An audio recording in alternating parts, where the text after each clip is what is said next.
Imaginează-ți pentru o clipă că aerul din jurul tău devine mai dens, încărcat cu aroma rășinoasă de pini, mirosul cald al uleiului de măsline care arde în lămpile de teracotă și sarea adusă de vântul din Marea Egee, care urcă până la zidurile imense ale unui oraș pe care timpul l-a transformat în legendă. Și dacă în acest moment exact nu ai mai fi așezat confortabil privind un video, ci ai păși pe coridoarele de piatră ale Troiei în anul 1200 înainte de Hristos? Astăzi nu ești doar un spectator. Ești un martor tăcut al vieții reale a Helenei, femeia a cărei frumusețe, conform legendei, a lansat 1000 de corăbii. Dar ceea ce vei vedea nu este mitul simplificat pe care l-ai învățat la școală. Este cea mai fidelă reconstrucție posibilă, creată cu inteligență artificială, bazată pe dovezi arheologice ale orașului Troia și ale epocii bronzului târziu. Simte greutatea istoriei, atinge textura aspră a zidurilor ciclopice, ascultă ecoul pașilor tăi. Pentru că aici, în interiorul acestui palat, splendoarea și umbra războiului iminent coexistă la fiecare respirație.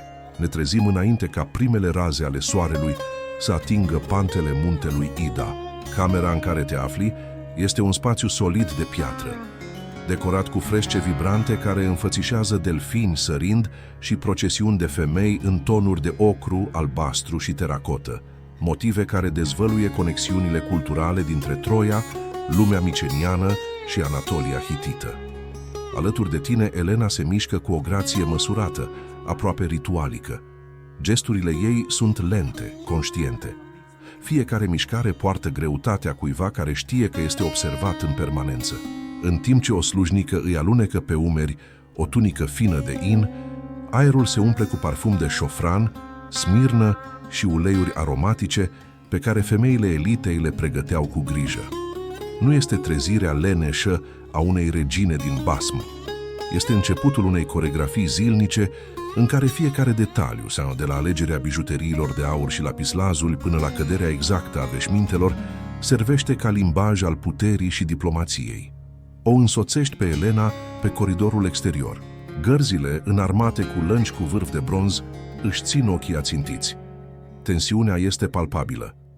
Aici, în inima cetății fortificate a Troiei, cu zidurile sale groase de mai mulți metri și terase ridicate, libertatea pare un lux periculos. Era Elena cu adevărat prizonieră a propriei faime? Sau era centrul involuntar al unui joc mult mai mare între regate? Acum soarele începe să invadeze atriumul principal. Lumina dezvăluie coloanele de lemn pictate în roșu intens, marca înregistrată a arhitecturii epocii bronzului din această regiune. În jurul tău, viața palatului pulsează ca o mașinărie bine unsă. Slujitorii cară amfore cu vin, coșuri cu grâu și orz, brânzeturi de oaie și pești uscați din Egee. Alții mătură podelele cu o precizie aproape religioasă. Elena observă totul în tăcere, cu chipul senin ca o mască. Dar tu observi neliniștea subtilă din ochii ei. De la înălțimea cetății, orașul de jos se întinde acolo.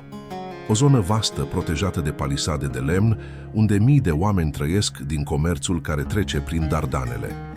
Bogăția care intră prin aceste strâmtori este exact ceea ce trezește pofta regatelor miceniene de dincolo de mare. Te oprești în fața unei deschideri care dă spre orizont. Corăbii îndepărtate taie apele. Fiecare velă reprezintă atât oportunitate cât și amenințare. Tensiunea nu este strigată, ea este respirată. Când Elena apare, forfota scade. Curtenii își pleacă capul nu doar din respect, ci din prudență. Ea este femeia care poate schimba alianțe cu o privire. Și toți știu că pacea fragilă poate lua sfârșit în orice moment. Vine prânzul. Te așezi aproape de ea în timpul mesei. Masa aduce ce e mai bun din ceea ce oferă pământul și marea în această epocă. Smochine dulci care explodează în gură, măsline conservate în saramură, brânză de oaie robustă, pâine de orz încă fierbinte și vin diluat cu apă, așa cum era obiceiul. Elena mănâncă puțin. Atenția ei este asupra mesagerilor care sosesc gâfâind de la granițe. Cum primea și interpreta o regină a epocii bronzului informațiile într-o lume fără mesageri instantanei? Elena era centrul unei rețele invizibile de priviri și șoapte. Mâinile ei fine, împodobite cu inele prețioase, trasează modele pe masa de lemn. Îți dai seama că rolul ei mergea mult dincolo de a fi un simbol al frumuseții.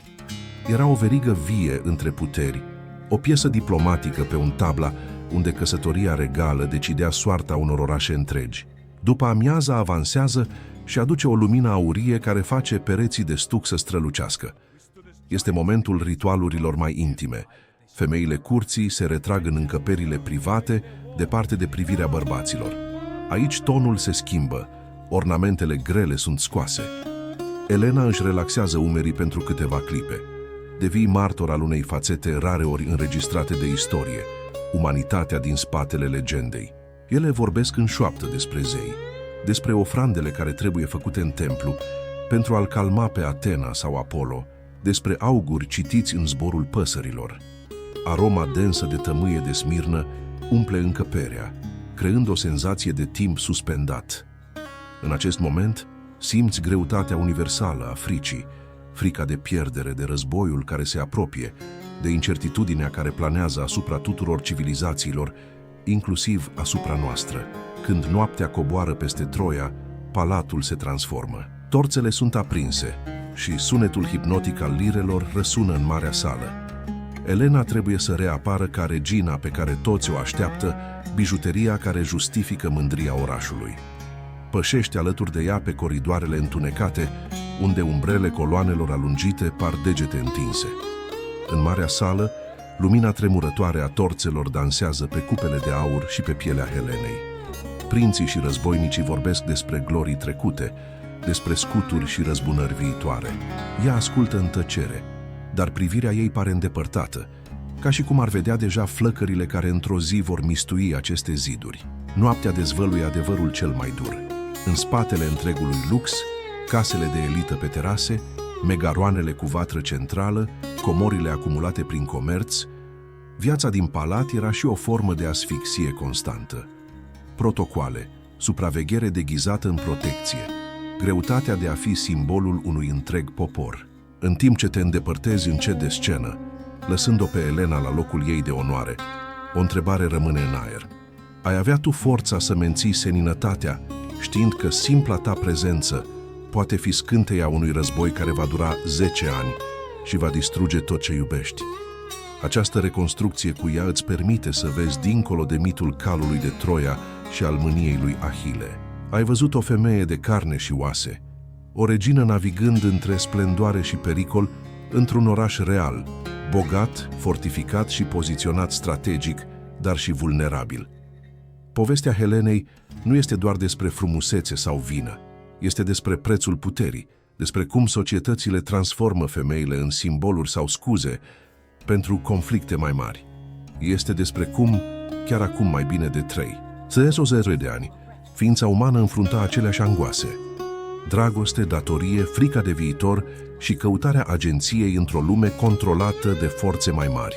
Dacă acest imersiv senzorial te-a făcut să simți frigul pietrei, mirosul tămâiei și greutatea tensiunii care plutea asupra Troiei, atunci ai călătorit cu adevărat în timp. Dacă această reconstrucție te-a emoționat, dacă te-a făcut să pui sub semnul întrebării ceea ce știm despre trecut și despre noi înșine, abonează-te la canal, activează clopoțelul și lasă un like acum. În comentarii, spune-mi ce alt loc sau figură din antichitate ai vrea să vedem reconstruită cu ea în următorul video. Vrem să aducem mai multe orașe, mai multe vieți, mai multe secrete ascunse sub ruine. Mulțumesc că ai pășit alături de Elena astăzi. Istoria nu este doar ceea ce s-a întâmplat, este ceea ce simțim când ne permitem să o trăim. Ne vedem la următorul episod din Reconstrucția trecutului, unde umbrele vor prinde din nou viață.